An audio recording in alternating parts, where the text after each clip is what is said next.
কাজী নজরুল ইসলাম বাবুদের তাল পুকুরে হাবুদের ডাল কুকুরে সে কি বাস করলে তারা। বলি থাম একটু দাঁড়া, পুকুরের ওই গাছে না পিছুরা গাছ আছে না, কোথা না আসতে গিয়ে বড় কাস্তে নিয়ে গাছে গিয়ে যেই চড়েছি ছোট এক ডাল ধরেছি। ও বাবা মরাক করে পড়েছি সরা জোরে, নদী পর মালির ঘরে সে ছিল গাছের আড়ে।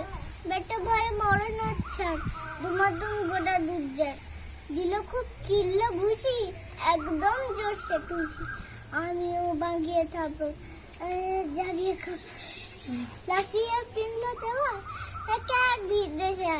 আর অর্থাৎ শিয়াল কোথা ভুলেটা দাঁড়িয়ে ওঠা দেখে যে এত ওঠা কুকুর আর মনে নেই।